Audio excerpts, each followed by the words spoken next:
ce geste de toi viendra mon secours.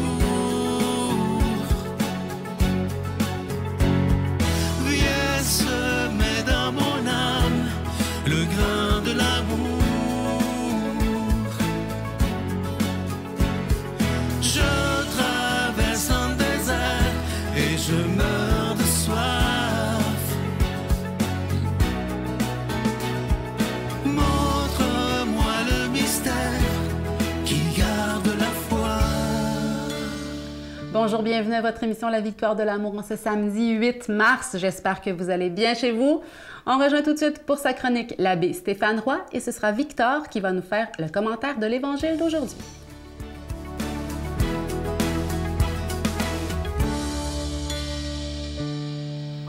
Bonjour à toi, bon samedi, bienvenue à cette chronique. Ta chronique et la mienne, notre chronique sur les chemins du cœur. Tu sais, au séminaire, on étudie la théologie, mais avant ça, la philosophie. Et dans ces deux champs de savoir, il y a tellement de choses. Il y a l'Écriture sainte, la Bible, les philosophes, la morale, la liturgie. Mais il y a aussi la pastorale. Puis bien évidemment, on a des stages, des choses, des réflexions. Puis...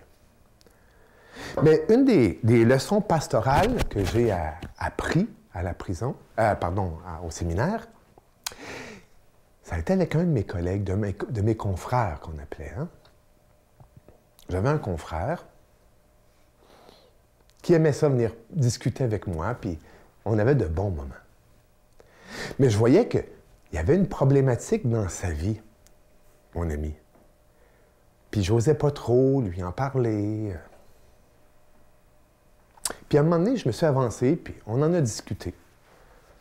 Pour m'apercevoir quelque temps après qu'il n'avait rien compris. Je lui ai proposé d'aller voir un de mes amis prêtres. Puis il aimait rencontrer des hommes de Dieu, des femmes de Dieu. Donc, il m'a dit, oui, je vais y aller avec toi. Et bien évidemment, j'avais un peu préparé la rencontre. J'avais dit au prêtre certaines choses. Mon ami prêtre a parlé donc au séminariste à ce moment-là de la problématique. Et puis, ça semblait être réglé, hein? Pour m'apercevoir que quelque temps après, il n'avait rien compris encore.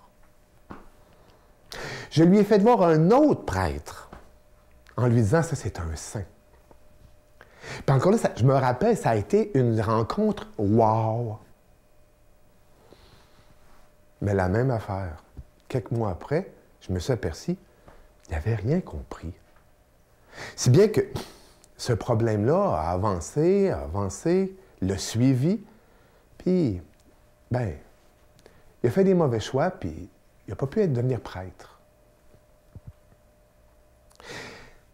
Quelques années après, il m'appelle au téléphone, puis dans la conversation, il me dit, « Tu sais, j'ai pris conscience d'une affaire, Stéphane. » Puis là, il me parle, C'était la problématique d'il y a, je ne sais pas combien d'années. Il venait d'en prendre conscience et ça semblait se résoudre. Puis l'autre jour, je suis tombé sur une pensée d'un auteur inconnu qui m'a dit « Mais c'est exactement ça. Quiconque tente d'aider un papillon à sortir de son cocon, le tue. Quiconque tente d'aider un bourgeon à sortir de la graine, le détruit. Quiconque tente d'éveiller la conscience chez quelqu'un qui n'est pas prêt, le perturbe. Il y a certaines choses auxquelles on ne peut rien faire. Elles doivent se produire de l'intérieur vers l'extérieur. Et ça, là, c'est une attitude pastorale qui m'est tellement précieuse avec mes amis prisonniers, mais aussi avec mes amis dépendants, mes amis qui ont des problèmes de toutes sortes. Être là, bien sûr, leur donner le conseil qu'ils me demandent, s'ils m'en demandent un, mais surtout les écouter, puis surtout être bon malgré tout. Oui, ayons l'attitude de Dieu qui est patient. Bonne semaine. Notre Père qui es aux cieux, Que ton nom soit sanctifié, que ton règne vienne, que ta volonté soit faite sur la terre comme au ciel. Donne-nous aujourd'hui notre pain de ce jour. Pardonne-nous nos offenses, comme nous pardonnons aussi à ceux qui nous ont offensés. Et ne nous laisse pas entrer en tentation, mais délivre-nous du mal, car c'est à toi qu'appartiennent le règne, la puissance et la gloire pour les siècles des siècles. Amen. La Victoire de l'amour vous invite à célébrer 30 ans d'amour au Centre Vidéotron de Québec, le 24 mai 2025, de 13h à 17h. Avec Mélissa Bédard, Patrick Normand, Nathalie Laure, Guylaine Tanguay et la présence exceptionnelle de Michel Thor. Témoignages et conférences avec Sœur Angèle, Dominique Bertrand, David Bernard, Christine Michaud, Martin Larocque, Claire Jacques, Victor et l'équipe de la Victoire de l'amour. Billets en vente maintenant sur lavictoiredelamour.org. Je veux prendre le temps aujourd'hui de solliciter votre aide pour le ministère de la Victoire d'amour. Vous savez qu'on est en plein carême et comme on le fait depuis 30 ans, pendant le carême, il n'y a pas de cadeau du mois. Et ça, pour moi, c'est important qu'une fois dans l'année, on puisse dire, moi, j'ai le goût d'investir dans ma foi, mais de rien attendre en retour. Nous, le plus beau cadeau qu'on peut vous faire depuis maintenant 30 ans, c'est de vous offrir des émissions de qualité, 7 jours par semaine, à la télévision, sur Internet, même sur Facebook, sur YouTube, bon, partout. Et ça, c'est grâce à chacun et à chacune d'entre vous. Alors moi, ce que je vous demanderais pendant ce mois de mars, ce mois du carême 2025, c'est j'accepte de donner, j'accepte d'investir dans ma foi et j'attends rien en retour. C'est comme si on faisait un cadeau à Jésus en lui disant « Je veux tellement que ta parole soit annoncée parce que Dieu sait qu'on en a besoin dans notre monde qui est tellement malade présentement. On a besoin de parler, d'annoncer ce Jésus qui est prince de la paix, ce Jésus qui veut vraiment nous donner tout son amour. Alors voici comment faire votre don. Par la poste à la Victoire de l'amour, casier postal 120, succursale Boucherville à Boucherville, le J4B 5E6. Ou par téléphone, par carte de crédit, du lundi au jeudi, de 8h à 17h, au 514-523-4433, ou à notre numéro sans frais, le 1-888-811-9291. Également sur notre site Internet, le www.lavictoiredelamour.org. Avec votre don, vous recevrez aussi un reçu pour fin d'impôt. Merci de donner des mains à la Providence. Merci d'investir dans votre foi.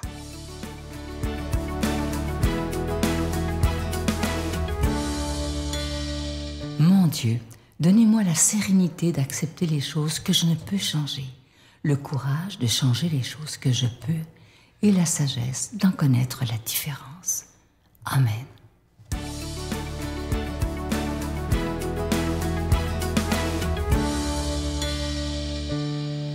Ce qui m'émerveille dans l'Évangile aujourd'hui, c'est la réaction de l'apôtre Matthieu face à l'appel de Jésus. Il y a Matthieu qui est un collecteur d'impôts, c'est-à-dire il n'est pas aimé des Juifs parce qu'il collabore avec l'envahisseur romain, et puis il collecte les impôts pour eux. Mais en même temps, les collecteurs d'impôts, souvent, ils étaient assez véreux. Et en plus de prendre ce que les Romains demandaient, en fait, les collecteurs d'impôts demandaient plus aux Juifs pour s'enrichir personnellement. Ce qui fait que personne n'aimait les collecteurs d'impôts. Donc Matthieu, il n'était pas du tout aimé.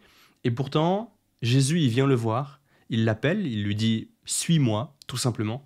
Et là, Matthieu, il lâche tout et il le suit. Et c'est très clairement ce qui est dit dans l'Évangile. Il lui dit « Voilà, abandonnant tout, l'homme se leva et se mit à le suivre. » Et là, elle lui offre un repas dans sa maison, etc. Matthieu abandonne tout. On peut croire qu'il l'attendait alors, Jésus.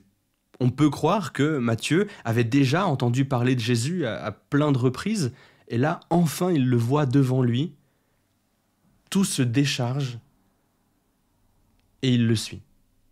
Jésus l'appelle, et là, toutes les questions que Matthieu se posait sur sa place dans la société, il était détesté de tout le monde, sur le sens de sa vie. Est-ce qu'il va juste faire ça, toute son existence? Est-ce que c'est à ça qu'il sert? Et en même temps, il entend parler de Jésus, qui parle d'un message exceptionnel que personne n'avait jamais entendu avant lui. Il arrive, et enfin tout s'éclaire, il abandonne tout, et il le suit. Ça fait un peu l'effet d'une bombe, en fait, dans la vie de Matthieu. D'un coup, toutes les réponses s'offrent à lui. Il a le choix de suivre Jésus ou pas. Il accepte de le faire Et là, tout s'éclaire, il y a une joie qui le remplit, un bonheur profond, le sens de sa vie qui lui est donné. Et puis ça se traduit dans tout ce qu'il fait après pour Jésus. Il l'invite chez lui, il donne un repas, il se fait critiquer pour Jésus, mais peu importe. Et il devient apôtre pour lui. Il écrira plus tard sa biographie, l'Évangile selon saint Matthieu, jusqu'à donner sa propre vie pour lui. Même sa propre vie, face à tout ce qu'il a vécu, face à ce que Jésus lui a donné, et face à ce qu'il lui promet, c'est-à-dire le paradis pour l'éternité, comme il le promet à chacun d'entre nous, face à tout ça, sa vie vaudra moins, et donc il acceptera de tout donner. Et ça se traduit déjà par ces quelques mots, abandonnant tout. L'homme se leva et se mit à le suivre. 3 étapes, il abandonne tout ce qui était les mauvaises actions de son passé, tous ses doutes, toutes ses peurs, il abandonne tout. Il se lève, il se met en marche, il se met en action, il bouge, il fait quelque chose. Il a une force, mais il choisit. C'est lui qui fait l'action, c'est lui qui se lève. Dieu ne le force pas à le faire, il le laisse libre. Et lui, il choisit. Il se lève et il se mit à le suivre. Et à le suivre, c'est-à-dire à aller avec lui physiquement, mais aussi à écouter ce qu'il dit, à le mettre en pratique, et puis à l'enseigner à son tour, et puis à faire des disciples, finalement. Aujourd'hui, il y a tellement de gens qui voudraient connaître Jésus, qui voudraient connaître ce sens de leur vie, qui l'attendent, et parfois qui l'attendent même sans le savoir. Et c'était peut-être le cas de Matthieu. Et quand Jésus vient devant lui, là, je disais, tout s'éclaire. Et c'est ce qu'on voit, c'est ce que je vois personnellement quand je parle de Dieu autour de moi. Il y a des gens qui ne sont pas du tout croyants au départ. Il y a des gens qui disent « mais je ne comprends pas la foi, ça n'a aucun sens ». Et quand on discute, quand on voit à quel point c'est raisonnable, c'est accessible, et puis à quel point ça comble, c'est émerveillant, en fait, les gens, après, ils demandent le baptême. En fait, ils se convertissent. Et puis ils disent « mais oui, mais je ne le voyais pas comme ça, mais c'est extraordinaire ». J'en ai vu des réactions comme celle-là. Et c'est une réaction comme Matthieu. Saint François Xavier, qui est un énorme missionnaire en Asie particulièrement, disait « il y a en ce pays quantité de gens qui ne sont pas chrétiens, simplement parce qu'il n'y a personne pour en faire des chrétiens. » Autrement dit, tellement de gens cherchent Dieu, sans même parfois s'en rendre compte, mais si on leur propose la foi, si on en parle, qu'on en témoigne simplement, qu'on devient missionnaire en fait, et bien là, ils se convertissent et ça fait réellement des choses extraordinaires, des miracles, des conversions, des pleurs de joie. J'en ai vu, on en voit autour de nous, peut-être même que vous l'avez déjà vu. À nous de continuer en fait, parce que Dieu c'est un trésor extraordinaire, il n'appartient qu'à nous de le partager. N'en ayons pas honte, n'en ayons pas peur, faisons des disciples, soyons émerveillés, on sera émerveillants. Au nom du Père et du Fils et du Saint-Esprit. Amen. Je vous salue Marie, pleine de grâce. Le Seigneur est avec vous. Vous êtes bénie entre toutes les femmes, et Jésus, le fruit de vos entrailles, est béni. Sainte Marie, Mère de Dieu, priez pour nous pécheurs, maintenant et à l'heure de notre mort. Amen.